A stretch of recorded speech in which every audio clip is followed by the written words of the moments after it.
do it again because I forget to give myself headroom. Hello world, and welcome back to Jackie's corner of this channel where I do whatever I want. I don't want this to be the longest video ever, so I'm going to get right into it. You saw the title, you saw the thumbnail, which was artistically made by me. I'm talking about Rainbow Brite today because I need to get this out in the universe. I need to talk about it. It's important information. Rainbow Brite is a character created in the 1980s by Hallmark, your favorite greeting cards and Christmas movie channel company thing. And in the 1980s, they created Rainbow Brite to compete with American Greeting Cards, who had just created Strawberry Shortcake. Now, you know who Strawberry Shortcake is, I imagine. But you probably don't know who Rainbow Brite is because she's not very popular. This is because Rainbow Brite in the 1980s only had a one-season TV show, a movie, and a line of toys. So Rainbow Brite didn't get around very much. However, this toy line was done with Hallmark striking a deal with Mattel, the maker of Barbie. And so Rainbow Brite is mostly popular among the toy and merchandise realm. And the actual visual media of her did not become very popular for some. But not me, because I found the 13-episode season of Rainbow Brite on YouTube for free. And the episodes are only 20 minutes long. And so I was like, I'll do that. And now Rainbow Brite is on the very short list of things that I have completed media-wise. And I need to talk about it because it's crazy. It has all of sort of the tropes of children's media in the 1980s, you know, with like sharing is caring, you gotta believe in yourself, and the villain is generally sort of like, I want the world to be bad for some reason. I need to talk about it. There's a lack of lore videos on Rainbow Brite, and you know what? You need to be the change you want to see in the world. And so that's what this is becoming. And so I'm going to talk about all 13 episodes of Rainbow Brite, probably. And on the screen, you're going to see a drawing, so you have something to look at. And it's not just going to be me talking about defunct 1980s children's media. Though that would be super cool and awesome. So let's get on into it. I'm just going to talk about the first 2 episodes because I don't want this to be an hour video. But at some point, I'm going to talk about the political and socioeconomic situation happening in Rainbow Land because someone needs to address it. But let's get on into it. So I will briefly touch on the drawing. In Japan, the TV show is called Magical Girl Rainbow Brite. So I decided to draw the cast of characters in the style of Magical Do-Re-Mi, which is a magical girl anime that occupies a similar place in my head. With that out of the way, we're gonna get right into it. Okay, we start in a horrible, desolated land, populated mostly by awful birds and Simpson-esque animal mutations. We're introduced to the sprites who are clearly at the bottom of the food chain. Then enter Rainbow Brite. Right now, she is called Wisp, and she is tasked with finding the sphere of light to get rid of the darkness in the land. Who gives her this task, I hear you asking? A disembodied female voice that we can only assume is God. She's immediately attacked by monsters and bumps into a sprite, whose name is Twink. Yes, you heard me correctly, the sprite's name is Twink. If you think I'm kidding, I'm not. My name's Wisp. I'm Twink. Twink tells her that the sphere of light is in the evil castle, and Twink is a coward and leaves Wisp to get the sphere of light, and tries to keep telling her that she stands no chance against, quote-unquote, the evil one, who's basically making the world terrible. Wisp doesn't give up, and Twink decides to follow her. At this point, it's worth mentioning there's a lot of open lava flows in this world, sort of where the 80s world building comes in. Wisp and Twink then come across a bunch of frozen sprites, and they witness one getting frozen by being struck by lightning. Twink almost gets frozen, but is able to stop because he believes in himself. which honestly begs the question, have none of the other sprites tried believing? And what is the mental state of the people in this world? They then come across a frozen horse, and Wisp is able to unfreeze the horse by petting it and sort of like saying, "It's breathing!" And the three of them then all fall off a cliff. And the horse introduces himself as Starlight, the most wonderful horse in the universe. He sort of continues to refer to himself as the most wonderful horse in the universe, but at the moment we have not seen any other horses, so it's unclear. At this point, we're introduced to the villains, Murky, Lurky, and the Evil One. They're sort of in charge of getting Wisp, away from the castle. Starlight tells Wisp about this magic belt that's in the No Return River that she can use to defeat the Evil One. The river's name is, let me say that once more, the No Return River. Okay, so they go to the river, which is dry, and then sort of becomes wet again by them walking on it, and they get chased by horrible piranhas, which is another sort of 80s thing. Murky and Lurky collapse a bridge, and they're sort of in the river, and then they all get separated. And Wisp washes up on a rock and finds a baby. Yeah, she finds a baby. I'm going to show you the scene where she finds the baby so you can understand how I felt when she found the baby. A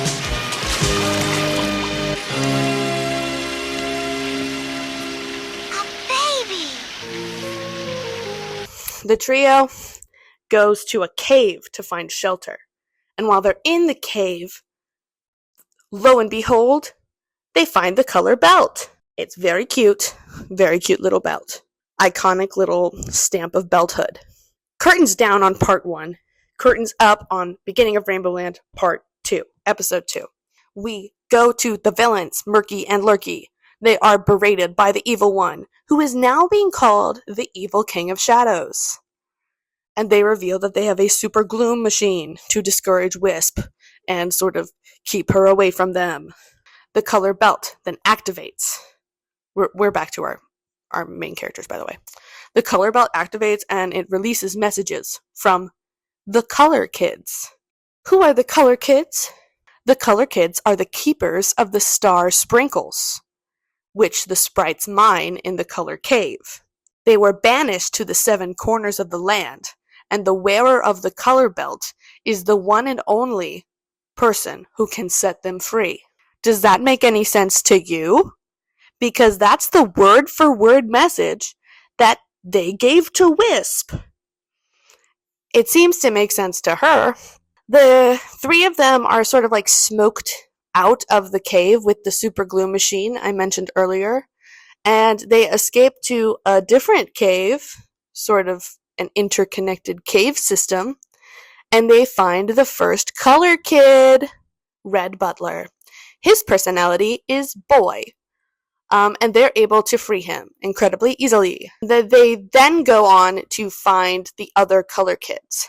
I feel like if this were a modern television show, we would have 1 episode per color kid, and you would sort of get to know each color kid's personality. But seeing as they don't really have any personality, we're just going to go on to the next one, which is Canary Yellow. She's in the Tangled Forest, and she's being guarded by a 2-headed dragon that is fighting with itself in classic 2-headed dragon moves. Now, you would expect the 2-headed dragon to tie itself into a knot, and they would be able to subvert the 2-headed dragon that way. But we're switching around expectations here, and the 2-headed dragon helicopters away. And then falls down and breaks the cage that Yellow Canary is in. Canary Yellow, that's her name. And they get away. Next kid, Patio Green. She's trapped in a big bird's nest with what they say is a bird. I have my doubts. I don't think it's a bird. They knock the large tree down, and Patio Green is able to escape. I think she could have just climbed out, but I'm not in charge here. Murky then decides that he's just going to gather the rest of the color kids and hold them hostage. So he gets Lala Orange, Buddy Blue, and Indigo hostage. Indigo doesn't have a second name. She's kind of like a Zendaya.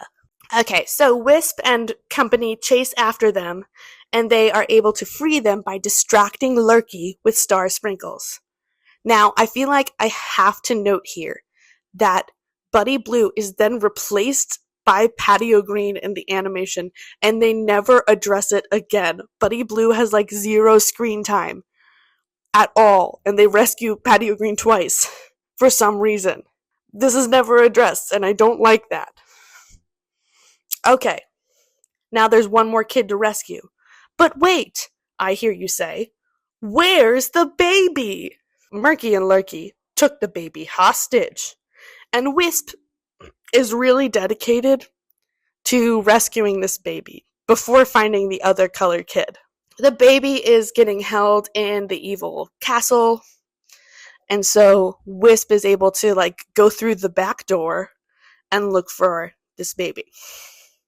While looking for the baby, who does she find? The last color kid, Shy Violet, whose personality is glasses. She's able to escape, and Starlight takes her over to the rest of the color kids. And now, what's this? It's the climax! Wisp takes on the evil king of shadows, and all the color kids converge on the castle to help. And the evil king of shadows, oh no, he has the baby! But wait, what's this? The baby is glowing. It turns out the baby was the sphere of light this whole time? I swear to God, that made me so mad. I was like, you've got to be kidding me. The baby? And the baby never comes back in any of the other episodes, I will need to add. What the heck is up with this baby? Okay, so the baby is the sphere of light, and with this sphere of light and the rainbow from her rainbow belt, Wisp is able to handily defeat the evil king of shadows and kind of disintegrate him in a Ben Kenobi style. And the world, this horrible dark facade of the world, crumbles away, and the female disembodied voice of God returns and renames Wisp to Rainbow Brite in sort of a Jacob Israel kind of thing. And God entrusts Rainbow Brite to keep the beauty of the world and be in charge of all the colors and the colored kids, essentially making Rainbow Brite a divinely appointed ruler in charge of this whole world, which I think creates incredibly large implications later. But I will get into that at a later date when we need to address the political system of Rainbow World, land, whatever it is. And that's it. That's the first 2 episodes of Rainbow Brite, the beginning of Rainbow Land. None of this really has any sort of bearing on the rest of the series. You just meet the characters that are going to be around, and the only people that matter are Rainbow Brite, Starlight, Twink, and Murky and Lurky. Those are the only people that have any sort of discernible personality. The rest of them are just around and sort of blank characters that can say lines. Except for Red Butler in 2 episodes. But other than that, there's nothing happening in any of these spaces. You would think, since they had such cute designs, that they would be oh, this is the smart one, and this is the one that likes fashion, and oh, she's sporty. But no, they're just I'm in charge of the orange ones, and I like purple. Can't believe it. So they're shining light in every face, shines for all to see, to make the world a brighter place. Rainbow bright and me, so they're shining light in every face, shines for all to see, to make the world a brighter place. Rainbow bright and me. Wow, Jackie, that was super cool and a really great use of your time. Thanks for watching. maybe you can come back and I'll do this again and I'll continue to talk about the world of Rainbow Land. But for now, I'm going to say ta-ta and leave you to your YouTube perusal. Don't forget to like, comment, and subscribe. I will read the comments and I will listen to suggestions. And maybe you can tell me what to draw in the next Rainbow Brite video. Okay, thanks. Bye! When you meet a brand new friend, it opens